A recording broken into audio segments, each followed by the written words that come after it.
Seeking the New Poetry. George Meredith, 1828 to 1909. Part 1.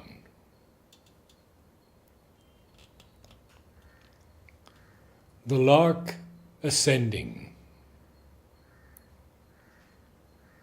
He rises and begins to round.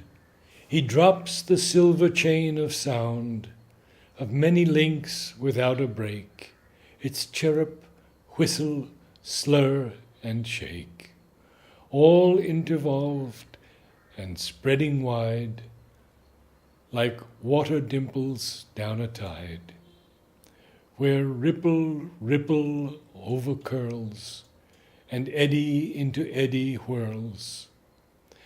A press of hurried notes that run so fleet they scarce are more than one, yet changingly the trills repeat and linger ringing while they fleet, sweet to the quick o' the ear and dear to her beyond the handmaid ear, who sits beside our inner springs, too often dry, for this he brings, which seem the very jet of earth. At sight of sun, her music's mirth, as up he wings the spiral stair, a song of light, and pierces air with fountain ardor, fountain play, to reach the shining tops of day, and drink in everything discerned, an ecstasy to music turned, impelled by what his happy bill disperses, drinking, showering still, unthinking save that he may give his voice the outlet, there to live, renewed in endless notes of glee. So thirsty of his voice is he, for all to hear and all to know that he is joy, awake, aglow, the tumult of the heart to hear, through pureness filtered crystal clear, and know the pleasure sprinkled bright by simple singing of delight, shrill, irreflective, unrestrained, rapt, ringing, on the jet sustained, without a break, without a fall, sweet, silvery, sheer lyrical, perennial, quavering up the chord, like myriad dews of sunny sward, that tremble into fullness, shine, and sparkle, dropping argentine. Such wooing as the ear receives from zephyr caught in choric leaves of aspens, when their chattering net is flushed to white with shivers wet, and such the water spirits chime on mountain heights in morning prime, too freshly sweet to seem excess, too animate to need a stress, but wider over many heads the starry voice ascending spreads, awakening as it waxes thin the best in us to him akin, and every face to watch him raised puts on the light of children praised. So rich our human pleasure ripes, when sweetness on sincereness pipes, though naught be promised from the seas, but only a soft ruffling breeze, sweep glittering on a still content, serenity in ravishment. For singing till his heaven fills, 'tis love of earth that he instills, and ever winging up and up, our valley is his golden cup, and he the wine which overflows, to lift us with him as he goes. The woods and brooks, the sheep and kine, he is. The hills, the human line, the meadows green, the fallows brown, the dreams of labor in the town. He sings the sap, the quickened veins, the wedding song of sun and rains. He is the dance of children, thanks of sowers, shout of primrose banks, and eye of violets while they breathe. All these the circling song will wreathe, and you shall hear the herb and tree, the better heart of men shall see, shall feel celestially as long as you crave nothing save the song. Was never voice of ours could say our inmost in the sweetest way, like yonder voice aloft, and link all hearers in the song they drink. Our wisdom speaks from failing blood. Our passion is too full in flood. We want the key of his wild note, of truthful in a tuneful throat, the song seraphically free of taint of personality, so pure that it salutes the suns, the voice of one for millions, in whom the millions rejoice, for giving their one spirit voice.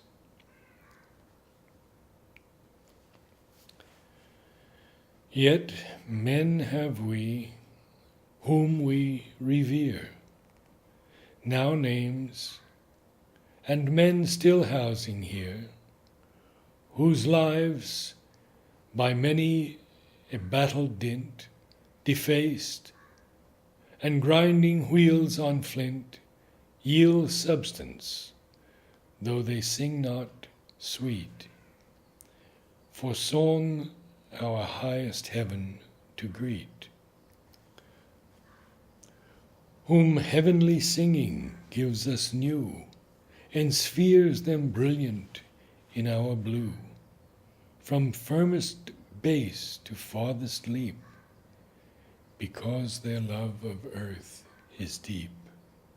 And they are warriors in accord, with life to serve and pass reward, so touching purest, and so heard in the brain's reflex of yon bird. Wherefore their soul in me or mine, through self-forgetfulness divine, in them that song aloft maintains, to fill the sky and thrill the plains with showerings drawn from human stores, as he to silence nearer soars, extends the world at wings and dome, more spacious making more our home, till lost on his aerial rings in light, and then the fancy sings. Some passages from the poem Modern Love, mentioned by Sri Aurobindo. Modern Love. Thus piteously love. Thus piteously love closed what he begot. The union of this ever-diverse pair. These two were rapid falcons in a snare, condemned to do the flitting of the bat, lovers beneath the singing sky of May. They wandered once, clear as the dew on flowers, but they fed not on the advancing hours. Their hearts held cravings for the buried day. Then each applied to each that fatal knife, deep questioning, which probes to endless dole. Ah, what a dusty answer gets the soul, when hot for certainties in this our life. In tragic hints, here see what evermore moves dark as yonder midnight's ocean force, thundering like ramping hosts of warrior horse, to throw that faint thin line upon the shore. Modern love, love ere he bleeds. Love ere he bleeds, an eagle in high skies, has earth beneath his wings. From reddened eve he views the rosy dawn. In vain they weave the fatal web below, while far he flies. But when the arrow strikes him, there's a change. He moves, but in the track of his spent pain, whose red drops are the links of a harsh chain, binding him to the ground with narrow range. A subtle serpent, then, has love become. I had the eagle in my bosom erst. Henceforward with the serpent I am cursed. I can interpret where the mouth is dumb. Speak, and I see the side lie of a truth.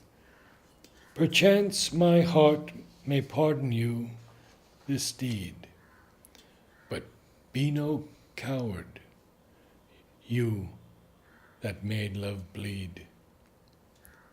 You must bear all the venom of his tooth. Modern love. By this he knew she wept. By this he knew she wept with waking eyes, that at his hand's light quiver by her head, the strange low sobs that shook their common bed were called into her with a sharp surprise, and strangled mute like little gaping snakes. Dreadfully venomous to him, she lay stone still, and the long darkness flowed away with muffled pulses. Then, as midnight makes her giant heart of memory and tears drink the pale drug of silence, and so beat sleep's heavy measure, they, from head to feet, were moveless, looking through their dead black years. By vain regret scrolled over the blank wall, like sculptured effigies they might be seen upon their marriage tomb, the sword between, each wishing for the sword that severs all. Modern love, a message from her. A message from her set his brain aflame. A world of household matters filled her mind, wherein he saw hypocrisy designed. She treated him as something that is tame, and but at other provocation bites. Familiar was her shoulder in the glass through that dark rain, Yet it may come to pass that a changed eye finds such familiar sights more keenly tempting than new loveliness. The what has been a moment seemed his own. The splendors, mysteries, dearer because known, nor less divine, love's inmost sacredness called to him, come. In his restraining start, eyes nurtured to be looked at, scarce could see a wave of the great waves of destiny, convulsed at a checked impulse of the heart. The wild rose and the snowdrop. The snowdrop is the prophet of the flowers. It lives and dies upon its bed of snows. And like a thought of spring it comes and goes, hanging its head beside our leafless bowers. The sun's betrothing kiss it never knows, nor all the glowing joy of golden showers. But ever, in a placid, pure repose, more like a spirit, with its look serene, droops its pale cheek, veined through with infant green. Queen of her sisters is the sweet wild rose, sprung from the earnest sun and ripe young June, the year's own darling and the summer's queen, lustrous as the new-throned crescent moon. Much of that early prophet look she shows, mixed with her fair espoused blush which glows, as if the ethereal fairy blood were seen, like a soft evening over sunset snows, half twilight, violet shade, half crimson sheen.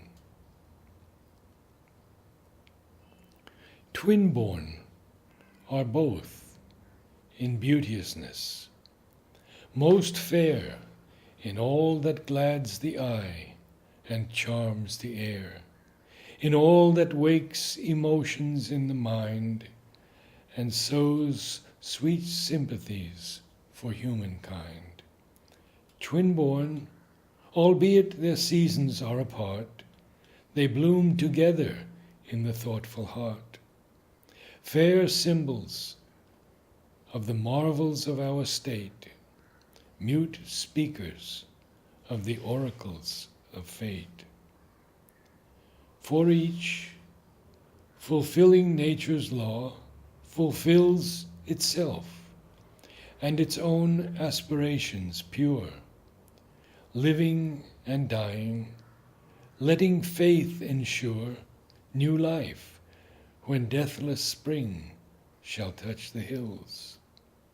Each perfect in its place, and each content with that perfection which its being meant, divided not by months that intervene, but linked by all the flowers that bud between, forever smiling through its season brief, the one in glory and the one in grief, forever painting to our museful sight how lowly head and loveliness unite. Born from the first blind yearning of the earth, to be a mother and give happy birth, ere yet the northern sun such rapture brings, lo, from her virgin breast the snowdrop springs. And ere the snows have melted from the grass, and not a strip of greensward doth appear, save the faint prophecy its cheeks declare, alone, unkissed, unloved, behold it pass. While in the ripe enthronement of the year, whispering the breeze and wedding the rich air, with her so sweet, delicious, bridal breath, odorous and exquisite beyond compare, and starred with dews upon her forehead clear, fresh-hearted as a maiden queen should be, who takes the land's devotion as her fee. The wild rose blooms all summer for her dower, nature's most beautiful and perfect flower.